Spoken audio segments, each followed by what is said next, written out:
So we got to get these handhelds that I had stacked up in my previous video. We got to get through these things. So the next one I'm going to be talking about is the Retroid Pocket Mini. I don't think I've really messed with too many of these Retroids, but after having been using this thing for a few days now, I'm really digging this. I like the form factor, the way it looks, the little tiny butt cheeks on the back. Like this thing, it just, it's really nice quality. Just, you know, the outward appearance, the feel in my hands. I really like it. And these little Android devices, especially these more powerful Android devices, I've been digging. I've really been digging them with the touch screen and everything. So I've got this set up. We have micro SD card slot down here. I do have a few games loaded up, and I just kind of want to showcase that with how they have this thing set up. So I get the volume all the way up. I'm pretty sure I'm all the way up. But just like, you know, if you have an Android phone, let me zoom up a little bit. Oh yeah, we got some lights going on over here. You know, you can control with the analog stick or touch screen, that kind of thing. But we do have this Retroid launcher. And when you first boot this up, like when you first buy it, it'll ask you like if you want to install a bunch of software. A lot of it you don't really need to bother with. Some of it's just kind of pointless because if you want to go through like the Retroid launcher, some of the emulators you're going to have to reinstall stuff anyway, but some of it will be beneficial. So you can do what you want. Install everything, don't install it, doesn't really matter. I installed everything, but I want to mess with this Retroid launcher. So that's the one thing that kind of is convenient, I think.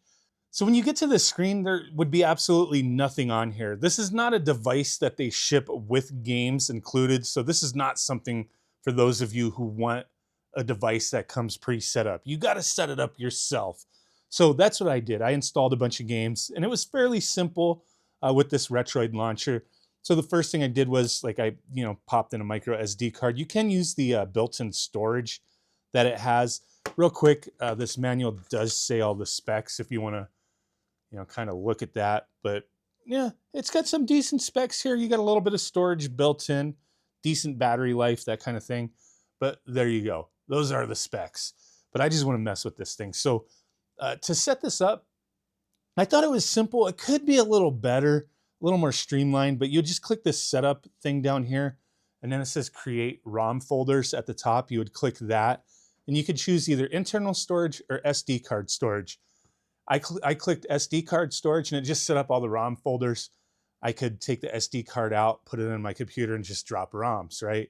Or if you did internal storage, you could plug it into your computer, this device, make sure you set it to where, it's file transfers, and then you can just drop your ROMs. And then from there, let me see, what else was there? There's like RetroArch setup. This option replaces configuration with ones that's pre-configured. There's like all these little options that you select. And then from here, you could select which systems you want to show up. So they'll show up on the screen. There'll be nothing here, right? Like Super Nintendo, if I uncheck it, it won't be there anymore. There's nothing on here when you first start. So I've selected everything. Now, let me go ahead and get into a screen. So I've only put a few games here and there, right? Game Boy Color, I have a few games, but it's not like that simple. I wish it was. Like, let me see. There's something I know I didn't already do this. Super Nintendo. I put ROMs on here, but they're not on here.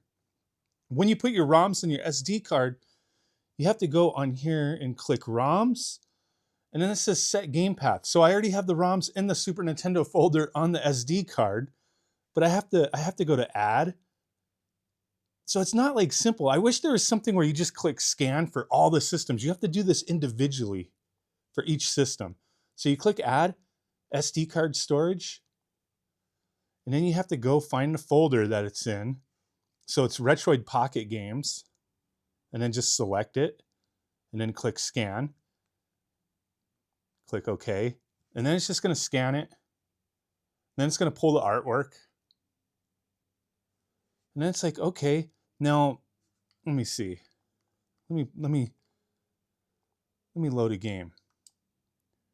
Oh, so now it's saying I need this RetroArch emulator, and if I click auto, you would think it would just you know, download it, but it doesn't. It doesn't. So you gotta have your device set up, you know, Wi-Fi or whatever, have RetroArch installed, and then go to online updater, core downloader, and then you got to scroll through, find the damn emulator. Like none of this is automatic, even though it says it's automatic. It should be automatic, but it's not. So you got to go look for the emulator that it prompted you to get. You don't have to use it, but you could go in and edit it for the one that you want to use. But yeah, this is, you don't have to do all this. You don't have to use the little Retroid launcher. You could set this up with it with any front end you want, but I just wanted to use it the way they had it set up. And yeah, there's some steps here, man. There's some steps. It's not bad, but it could be a little smoother is what my point is. I don't even remember which one it said to get. So I'm just going to click all of them. I know it was one of those, right? So now I'll just click home, go back, exit that. Now I'll go ahead and start the game. It's going to show all your stupid little touchscreen stuff, but it should disappear.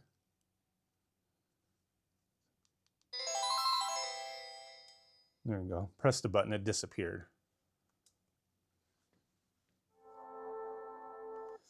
You got speakers down here. This screen looks really freaking good.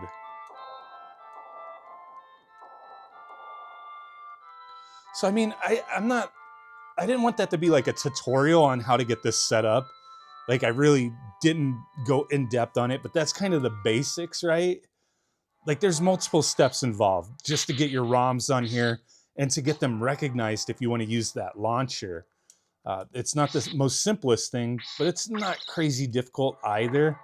It just could be a little more streamlined. I don't know why it's got to require so many steps just to be able to play some simple ass games, right?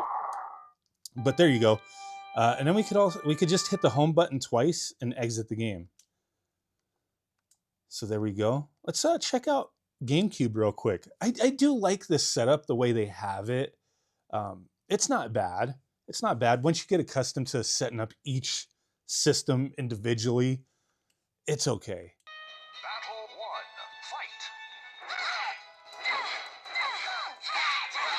1, Like fight! we can mess with some of the settings for GameCube by hitting this back button, and it'll bring up the settings here. You can go to quick settings, and if you hit this, it'll bring up like all the settings. Some of them you can't mess with if you're in game though. Just pointing that out. But yeah, most GameCube stuff should play okay. We might even be able to increase the resolution a little bit, I would imagine. But so far, this isn't too bad. Battle 2, fight! Oh. Oh, ring out. Hell yeah. Like no stutters at all getting into this. Oh crap. I don't know what the shoulder buttons are, how they're assigned. I just let everything like auto assign.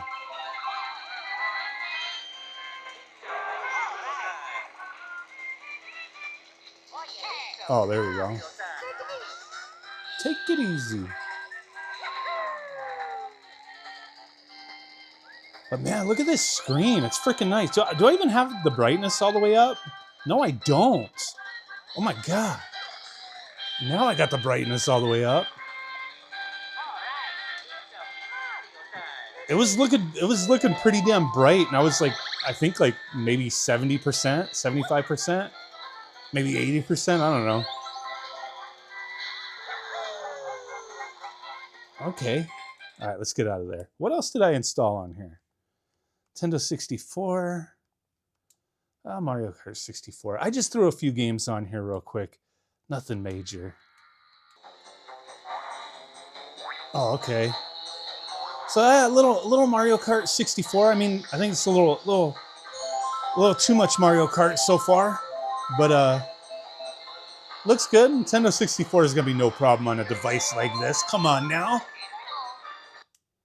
Get out of there. Oh, Dreamcast. What did I put on there? Rainbow Cotton.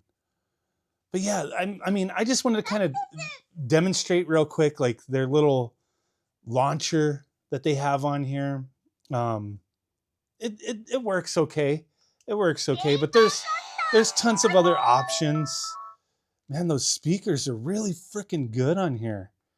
But there's plenty, like I said, there's plenty of other options. You could just use RetroArch if you want, but numerous other front ends and setups that you could utilize instead of what they have. This is a cool game. This is a cool game. Look at this. Look at how nice this screen looks. I mean, I'm impressed. I'm not a Madlittlepixel. I'm happy with this device here. It looks cool, man. Look at that. Very nice. Let me know what you guys think. Thanks for watching. Bye.